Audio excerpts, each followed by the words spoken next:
We all know that we're living through challenging and troubling times. We're in the midst of a pandemic. Cities and whole countries are being locked down for months on end. People are losing their lives, their jobs and their businesses. Mental illness and suicide are on the rise, and the debt that is being built up will take generations to pay off. Censorship and polarisation seem to be the new norm, with nuanced debate and mutual respect giving way to a pro versus anti, with us or against us mentality that has a chilling and deeply divisive effect on our previously open and tolerant societies. But far more disturbing than any of these troubling things is that we stand on the brink of a civilisational change that is so far-reaching in its consequences and so profound in its implications that few are able to discern the imminence of the danger or to fully comprehend the Rubicon that we are about to cross and the dystopian world that awaits us on the other side. How is this fundamental change being ushered into being, you ask? Through sleight of hand, through misdirection, and through the introduction of the seemingly benign vaccine passport. Such a claim seems extraordinary, and you would be right to be sceptical. But please allow me to explain. Most of us living in democratic societies today have been born into freedom. We've simply never known anything different. Now, liberal democratic societies are certainly not perfect, but we are essentially free to live the lives we choose, go where we please and behave as we wish, except where our actions are expressly prohibited in law, such as stealing, committing acts of violence or taking another's life. But we've not earned the freedoms we've enjoyed. They've been handed down to us by successive generations who wrestled them from the hands of monarchs and tyrants, who campaigned, fought and died so that we could enjoy the freedoms that we now possess to live the lives we choose. Yet today we stand on the brink of having these priceless, hard-fought freedoms stolen from us as we look the other way, of relinquishing them without resistance or debate because we are told we have no choice but to accept vaccine passports if we want to get some semblance of our old lives back. At first glance, accepting vaccine passports into our daily lives may seem like a trivial change. After all, many of us have already become accustomed to scanning QR codes as a condition of entry into restaurants and shops. But do not be fooled. The universal adoption of vaccine passports is not a trivial change. It is no less than a fundamental inversion of what is meant by freedom in democratic societies, and it will facilitate a radical restructuring of our civilization. No longer will your personal freedom be expansive, constrained only at the periphery by long-established and mutually agreed laws. Instead, what will remain of your freedom will be limited to those things that you've been given explicit permission to do by some unseen algorithmic power mediated through the screen of your smartphone, one green tick at a time. Let me say this again, for it is critically important to understand. Today, we are essentially free to do anything we choose except where our actions are prohibited in law.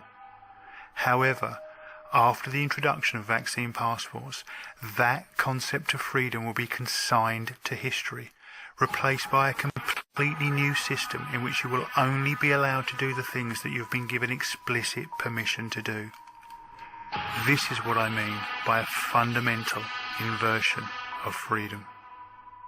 Almost overnight, our enshrined and protected freedoms will become mere privileges, temporarily granted to us for compliance and good behaviour. Can I go into this restaurant, this concert, this sporting event? Can I get on this bus, this plane or in this taxi?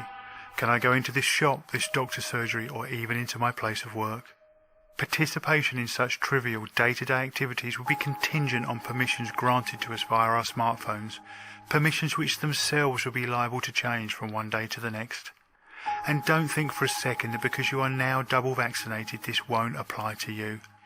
Australia, a country of under 26 million people, has recently signed contracts to secure a further 195 million vaccine doses on top of the millions of doses already purchased. That's about a booster shot every 6 months for the next 4 years. So in a couple of years from now, if you are 2 days late getting your booster shot for the latest COVID variant, you might as well forget that dinner with friends at your favourite restaurant. Those privileges will have been automatically revoked. And it won't stop there. Vaccine passports are just a Trojan horse. Behind the seemingly benign functional facade lays a digital ID scheme built on a software platform that is designed to be extended over time. Today you'll just get a simple binary green tick or red cross indicating your authorised inclusion or exclusion from everyday society. But tomorrow you'll be rated on every aspect of your life. Points added for behaviour deemed supportive of the government and big business. Points subtracted for anything deemed to be divergent from the required norms. So how many times did you inadvertently break the 1.5 metre social distancing rule today? What about that mildly critical post on social media about some government policy? What about that video you shared with a friend raising legitimate questions about the current approved narrative? Watch your social credit score tumble, and as it does, your access to the services essential for everyday life revoked, one privilege at a time. This sounds extreme, but the social credit system is already a reality in China, where people can't even board a train if their score falls below a certain threshold. Make no mistake, this is coming soon and to the entire world, and it's coming hidden in the vaccine passport Trojan horse. While such a world may seem implausible to us, if we stop and reflect for just a moment, it becomes clear that COVID-19 has already given us a taste of a world where what is permitted, and with it the boundaries of our freedom, changes on a day-to-day basis. The desensitisation has already begun. Although this vision of our imminent future is shocking enough, the true dystopian power of such a scheme only comes into view when we situate the vaccine passport digital ID platform in the context of the high-tech, highly surveilled world we already live in. It's no secret to anyone that the global tech giants monitor and record our every online action.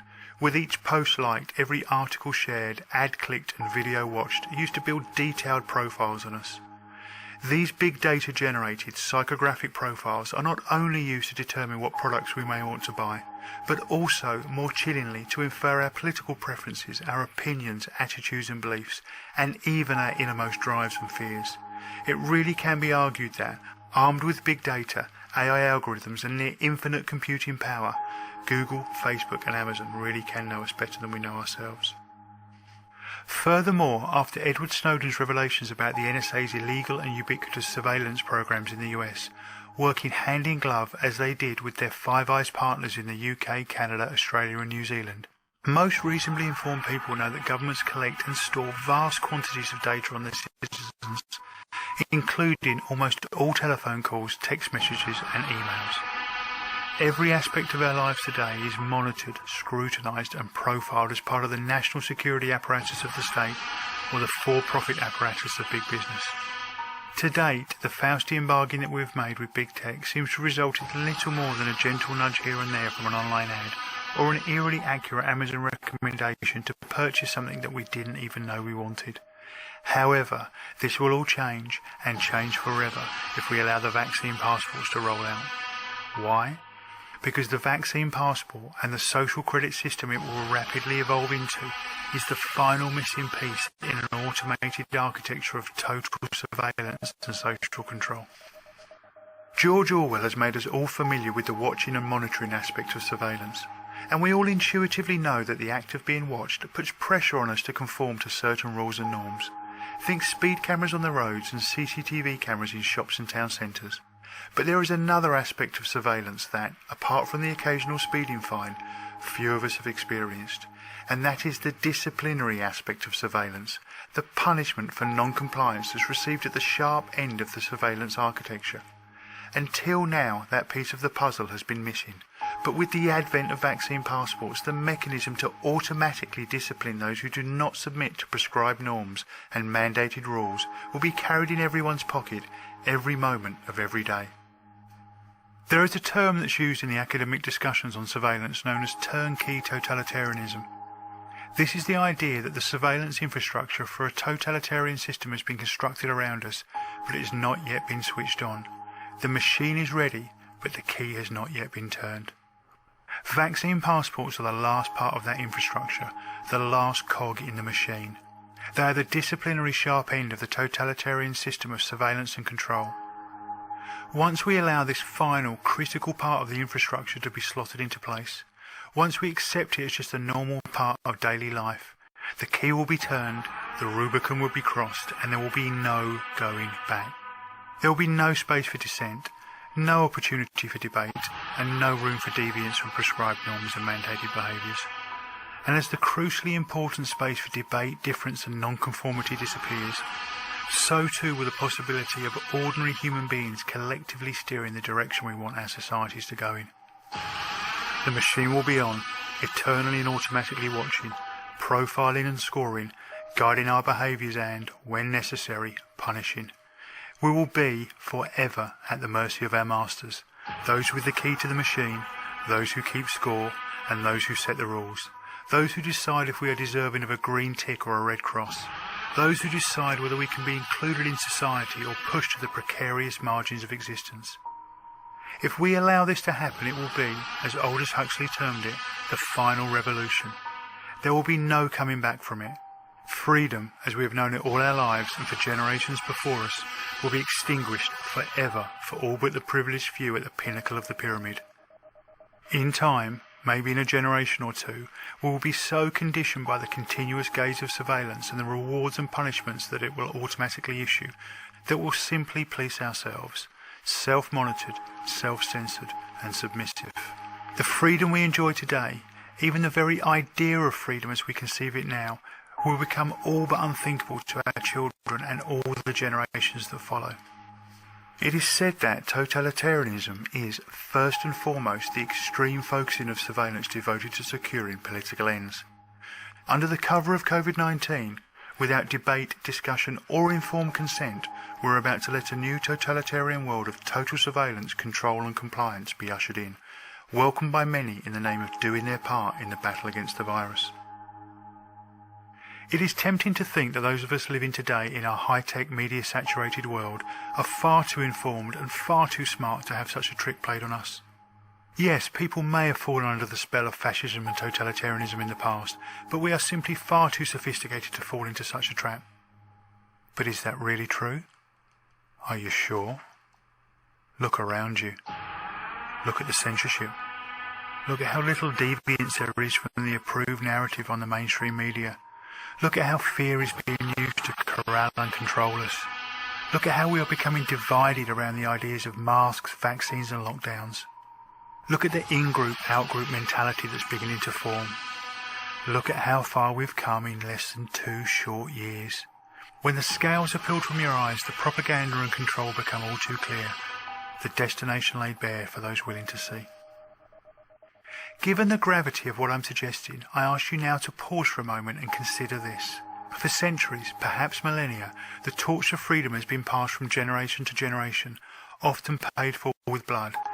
The flames of that torch fanned by the hands it passed through.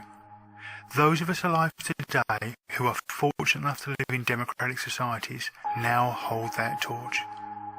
Now imagine yourself looking into the eyes of your parents, your grandparents, and all the generations before them stretching back through time.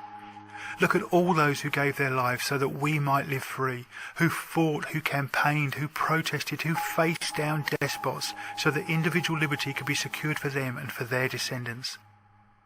Are you willing to look them in the eyes and tell them that you let the torch go out forever because of a virus? That you let the flame die because you were too fearful, too apathetic, too trusting or too easily manipulated to stand firm, stand tall and keep the flame alive? Now imagine yourself looking forward in time and bring to mind all your descendants, your children and your grandchildren, be they living or yet to come, and all those generations that will follow us. Look them in the eyes and tell them that the gift of freedom was handed down to us, but we allowed it to be taken from us, and hence from them, because we didn't see the sleight of hand trick that was being played, or if we did nothing to stop it. Can you feel the weight of responsibility that rests upon your shoulders now? Will you be able to live with the shame of knowing that you were one of those who stood idle, locked down, cowered in your home as the precious gift of freedom through sleight of hand, manipulation and misdirection was stolen from you and from all future generations to come? It should not matter where we find ourselves on the political spectrum, what our views are on masks, vaccines and lockdowns, whether we are rich or poor, or even if we are in the police or the military. We may disagree on many things, but surely we can all agree on this, that the freedom we enjoy today is the most precious of gifts, that it's been passed down to us, and that it must be cherished, nurtured and defended at all costs for the generations to come. It should be clear by now that the vaccine passport, COVID pass, green pass, or however they choose to brand it, has absolutely nothing to do with your health. And despite how it's being sold to us, its global rollout is not the way we will get our old lives back. In fact, the reverse is true. Vaccine passports are the perfectly engineered gateway for creating a completely new type of controlled and surveilled society, the likes of which we have never seen before. Therefore, under no circumstances, no matter what pressure is applied to us, must we allow vaccine passports to be introduced. Make no mistake, we stand at a pivotal moment in history, like the Spartans at the Battle of Thermopylae or the young men and boys on the beaches of Normandy. The true scale of what is at stake cannot be overstated. But this is not a message of fear and division. This is a message of hope, and it is a message of unity. I share this as my way of sounding the alarm, of calling attention to the imminent danger we all face. We are born free, sovereign beings on this beautiful earth. We are all brothers and sisters. We are one human family, regardless of colour, creed or nationality. No weapons need be forged, no ramparts stormed, no buildings razed. We simply need to stand up, to stand united and say enough is enough. We've seen through the tricks. We see the plan clearly now, and we will not allow our freedom to be taken from us. The torch of liberty will not be extinguished, not now, not ever, and certainly not on our watch. Our moment has come to defend it for all future generations, to fan its flames and to pass it on intact and invigorated to the generations that follow us. To our descendants we must say, in unison, we will not let you down. If this message resonates with you, I ask you to share it with your family and friends, for the time to act is now.